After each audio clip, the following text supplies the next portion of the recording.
दोस्तों, स्वागत है आपका हमारे चैनल पर। अगर आप यहाँ नए हैं तो सब्सक्राइब बटन को दबाएं और बेल आइकन को भी, ताकि आपको हमारे नए वीडियो की नोटिफिकेशन मिल सके। स्नान यात्रा का महात्म्य विस्तार से।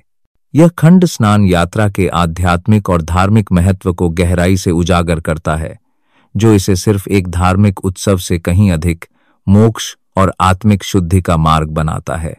एक स्कंद पुराण के पुरुषोत्तम क्षेत्र महात्म्य का संदर्भ। स्क्रिप्ट में उल्लेख है कि स्कंद पुराण के पुरुषोत्तम क्षेत्र महात्म्य में वर्णित है कि ज्येष्ठ पूर्णिमा के दिन भगवान श्रीहरि जगन्नाथ की स्नान यात्रा के केवल दर्शन मात्र से ही प्राणी को मोक्ष प्राप्त होता है। आइए इसे विस्तार से समझें। स्कंद पुराण यह हिंदू धर्म के 18 महापुराणों में से एक है।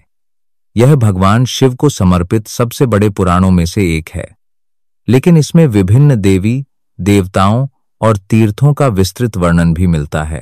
पुरुषोत्तम क्षेत्र महात्म्य यह स्कंद पुराण का एक विशेष खंड है, जो पुरी, जिसे पुरुषोत्तम क्षेत्र भी कहा जाता है, और भगवान जगन्नाथ के महत्व को समर्पित है। पुरुषोत्तम भगवान विष्णु का ही एक नाम है और इस क्षेत्र को उन्हीं के परम धाम के रूप में पूजा जाता है। ज्येष्ठ पूर्णिमा हिंदू पंचांग के अनुसार ज्येष्ठ महीने की पूर्णिमा तिथि को यह स्नान यात्रा होती है। यह तिथि अत्यधिक शुभ मानी जाती है। केवल दर्शन मात्र से मोक्ष, यह एक बहुत ही गहरा कथन है। सनातन धर्म में मोक्ष का अर्थ जन्म मृत्यु के चक्र से मुक्ति प्राप्त करना है। यह सामान्यतः कठिन साधना, ज्ञान मार्ग या गहन भक्ति के माध्यम से प्राप्त होता है, लेकिन स्कंद पुराण यहां स्नान यात्रा के केवल दर्शन को मोक्ष का साधन बताकर इसकी असाधारण शक्ति और महत्व पर जोर देता है।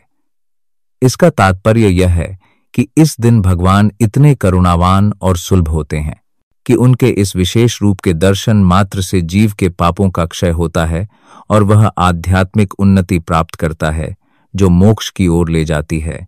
यह भगवान की असीम कृपा को दर्शाता है। 2 श्री जैमिनी के वचनों का गहन अर्थ। स्क्रिप्ट में श्री जैमिनी के 2 महत्वपूर्ण वचन उद्धृत किए गए हैं। भगवान पुरुषोत्तम की स्नान यात्रा के दर्शन समस्त तीर्थों में स्नान से 100 गुना अधिक फलदायी हैं। ओ समस्त तीर्थों में स्नान। हिंदू धर्म में विभिन्न पवित्र नदियों, गंगा, यमुना आदि और तीर्थ स्थलों पर स्नान को बहुत पुण्यदायी माना जाता है, जो पापों का नाश करता है और आध्यात्मिक लाभ देता है। ओ 100 गुना अधिक फलदायी। श्री जैमिनी का यह कथन स्नान यात्रा के दर्शन की अद्वितीय महिमा को दर्शाता है। वे कह रहे हैं कि इस एक दर्शन का पुण्य सभी तीर्थों में बार बार स्नान करने से भी कहीं अधिक है। यह इस बात पर बल देता है कि यह कोई साधारण धार्मिक अनुष्ठान नहीं, बल्कि एक असाधारण आध्यात्मिक घटना है, जहां भगवान की प्रत्यक्ष उपस्थिति और कृपा का अनुभव होता है। यह भक्तों को आश्वस्त करता है कि जो शारीरिक रूप से सभी तीर्थों की यात्रा नहीं कर सकते, वे इस एक अवसर पर भगवान के दर्शन करके अतुलनीय पुण्य प्राप्त कर सकते हैं। जो श्रद्धा से भगवान के स्नान का दर्शन करता है, उसे पुनः जन्म नहीं लेना पड़ता। ओ पुनः जन्म नहीं लेना, यह सीधे सीधे मोक्ष की अवधारणा से जुड़ा है। हिंदू दर्शन में आत्मा के पुनर्जन्म का चक्र कर्मों के अनुसार चलता रहता है। पुनः जन्म नहीं लेना का अर्थ है इस चक्र से मुक्ति पाकर परमात्मा में विलीन हो जाना या शाश्वत आनंद को प्राप्त करना। ओ श्रद्धा से दर्शन। यहां श्रद्धा शब्द महत्वपूर्ण है। यह केवल भौतिक रूप से देखना नहीं है, बल्कि पूर्ण विश्वास, भक्ति और एकाग्रता के साथ दर्शन करना है।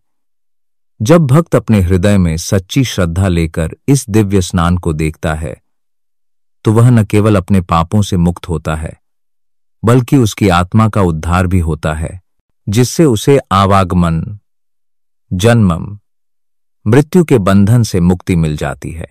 संक्षेप में, स्नान यात्रा का महात्म्य इस बात में निहित है कि यह भगवान जगन्नाथ की अद्वितीय कृपा का पर्व है, जहां वे स्वयं भक्तों के लिए प्रकट होते हैं और उनके दर्शन मात्र से ही जीव को आध्यात्मिक उत्थान और अंततः मोक्ष की प्राप्ति होती है।